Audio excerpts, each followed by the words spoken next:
few weeks ago in the Kingdom Hearts Union Cross update, there was some pretty interesting information that dropped. That lore is getting thicker by the second. Roughly sum up what happened, Maleficent and the Darkness continued into the depths under Daybreak Town's tower, discussing the things that Maleficent needs to do in order to make the jump to the future and keep her body intact. They discussed this as well as the Darkness's plan or knowledge of what he wants to happen and knows is going to happen, quote unquote. And then initially one of the biggest parts of this update, and still is but for a different reason, was Lorium stumbling upon Maleficent in the depths of the tower. There is a lot more to unpack in this scene that meets the eye. Oh lord, here I go plugging in quotes I don't even mean to. But if you guys have not already watched this scene by now, then I will put a link to this scene in the description below, as well as the channel to where you can find all of the Kingdom Hearts Union Cross story-based cutscene updates. So that way you can follow along and rewatch them at your pleasure. But y'all come here for the theories. Now this is where the meat comes in. Now initially there was only one thing that piqued my interest of discussion and theorizing, but now there are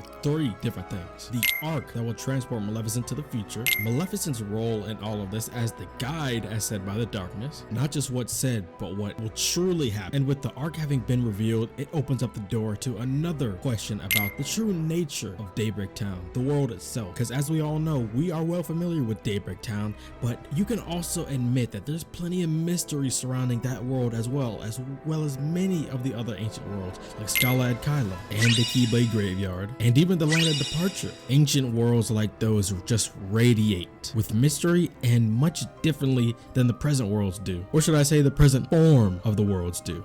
Now, don't worry, we will get to everything in this video. Just make sure you pay attention, because you don't want to miss this, I promise you. I encourage you guys to go in the comments and theorize as well. Let us begin, and we'll start with the ARK. Now, as the Darkness and Maleficent now calls it, the ARK is a device that was very well hidden under Daybreak Town's clock tower. It's a device that holds the power to assist those in traveling through time. Now, as we know in Kingdom Hearts, you are able to time travel as long as you meet two conditions. With the normal way of time travel, you must 1. Have a version of yourself at the destination, aka pretty much the past, because the future is always in flux and you never know if a version of yourself is going to be at a destination, and the other being you must leave your body behind. But because of the limitations on this method of time travel, this is where the ARK comes in, it seems. Not only does the ARK allow you to travel to the future time, but its way of passage seems to be able to carry multiple individuals, or I should rather say contain more than one individual one after the other, essentially being the host to contain their bodies, to transfer them and the bodies go away. I'm theorizing it works differently from the initial method of time travel, whereas with that way you leave your body behind, but with this way your body just gone completely, because according to Darkness, the only way to make a successful trip to the future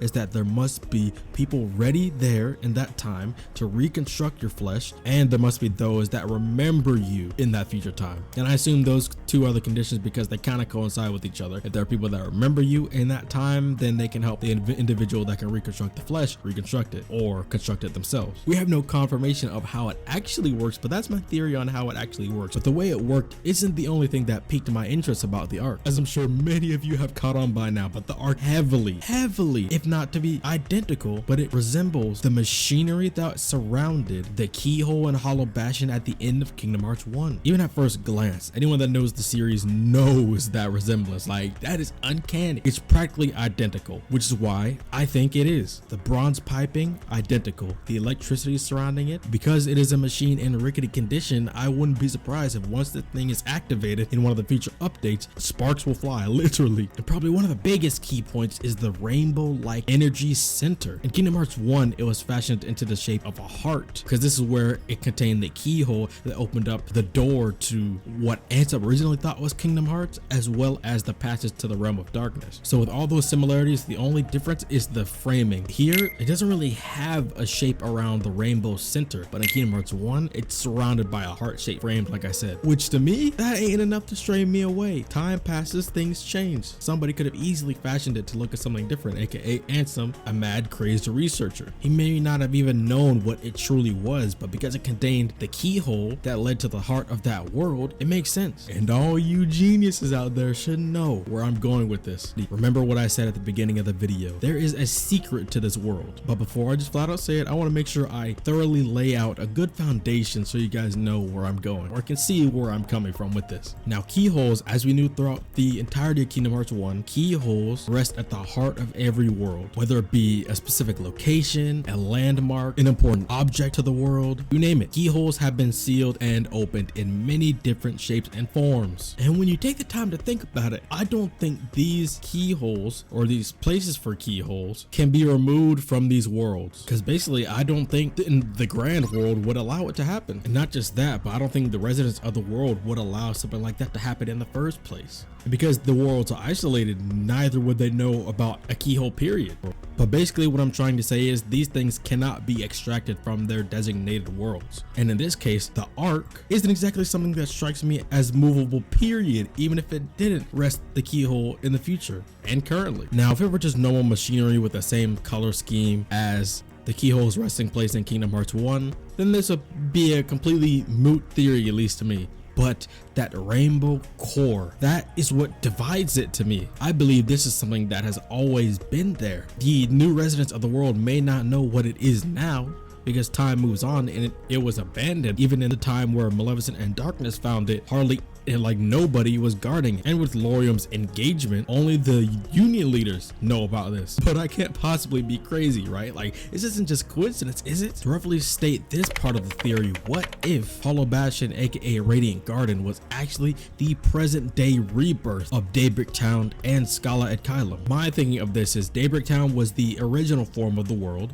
After the events of the jump to the future from the new union leaders, as we know by the secret reports, just like other worlds, it changed into something different. And there were people left behind, as well as sent at different times, some maybe even also in that world. But I'm theorizing that this world also changed from Daybreak Town to become Scala at Kylum, because as we see in the Xehanort boss fight, as many of you should know now, we saw the ruined version of Daybreak Town flipped upside down, like literally under Scala at Kylum, like in that water segment. So it's pretty clear that those two worlds are connected. And even though we don't see a connection between Scala at Kylum and Hollow Bastion, we see a connection between Daybreak Town and Hollow Bastion, aka Radiant Garden. And taking what I said before into account, these hearts of the world are constant. And trust me, I understand that it's more likely that Scala at Kylum having been the land of departure, but there's really no connection between those two other than them just being worlds that held some of the ancient Keyblade wielders. And I have two ideas of how exactly the world changed. Not just that they did change, and not just that these are all one and the same world, but two different ways that they could have changed. The first being when the world was reset. What if when the world was reset, that initial world of Daybreak Town completely changed into something different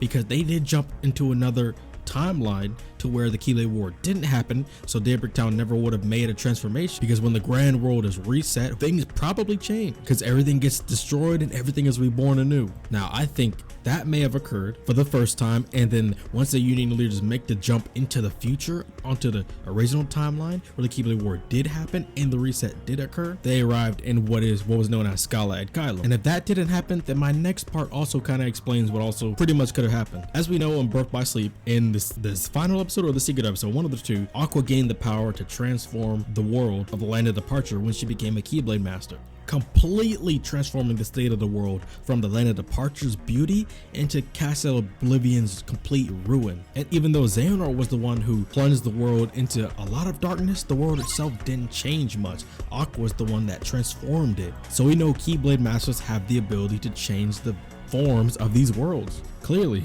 So potentially, even though once the union leaders made the jump back to the original timeline, they could have been the first to discover the power or read about the power in the Book of Prophecies to transform the state of a world completely. And thus Daybreak Town becomes Scala at Kylum, which is how we saw Daybreak Town's remnants under Scala at Kylum. And at another point, another Keyblade Master transformed the world again into Radiant Garden. And also, this may just be coincidence too, but I'm still gonna bring it up because I want you guys to discuss these kinds of things too. Xehanort is constantly seen and affiliated with the Radiant Garden, and as we know, he and Ericus were both trained on Scala at Kylum. In Birth by Sleep, he took up Rig there, influenced the Wayfinder trio to gather there, and even the most suspicious thing, when he had taken over Terra's body, he didn't stay at the Keyblade Graveyard, which is where you would think he would stay at. I mean, even though he lost his memories, you would think he'd have some subconscious thought to stay there rather than going to a completely different world. But what I was saying was, even though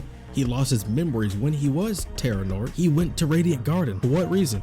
Could it have been lingering memories of his training time, causing his heart to feel a certain type of way and make him want to travel to that world? Because when we fought him in the secret episode, I think it was, why Radiant Garden of all places? So what if this unconscious bias towards Radiant Garden was because of the link it has to Scholar Kylum, his training world? Now that may seem like a stretch to some of y'all, but hey, it's genuinely interesting to me, and I want you guys to discuss it too. But before I move on to the final piece of this theory, there is one more piece to this section of the theory that I want to implement. Basically, Kyrie's grandmother is also a potential linking factor. And at the beginning of Kingdom Hearts Key and Union Cross, we learned of the origin of the world, the Warriors of Light, the destruction of them, and how the last light was in the hearts of children, forever ingrained into the world itself. And as we know, the Dandelions were children, the last hearts of light after the Keyblade War that carried on the will of the Masters and the Foretellers, this time the right way, which is what the entirety of Ava's goal was to make happen. Now, is it really a coincidence that it was in this world that we first heard the story? I mean, I do have a whole theory about how I think Kyrie's grandma was a Dandelion, you know, and I do understand the fact that every Dandelion except the new Union leaders had forgotten about the war.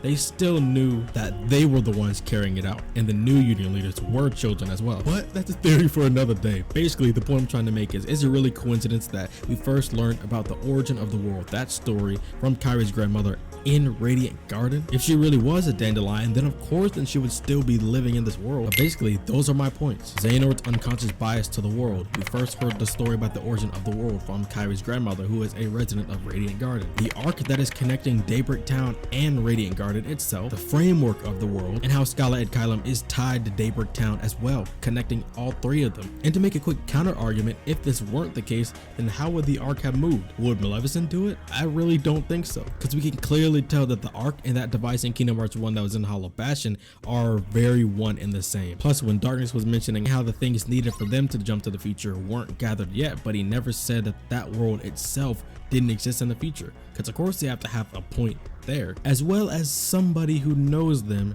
in order for them to be able to make the jump in the first place. And that leads to the last segment of this theory, the guide to the future. To simply put it, Maleficent is going to be playing the role of a protagonist this time, yeah. As we saw, Darkness explained to Maleficent that there needs to be a guide for the people of that world so they can make the jump to the future as well. Because, you know, Ventus, Marluxia, and Scold all exist in the future. Plus, there was also confirmation from Nomura that ARK is a blue blood, a direct descendant of one of the original Keyblade wielders, and strikes an uncanny resemblance, aka I'm pretty sure we all know it's probably Brain at this point. I'm not even gonna try to cover that up or hint at it. And the reason I say she's gonna be playing this protagonist role is because, remember what I said before, the two requirements to make a permanent jump?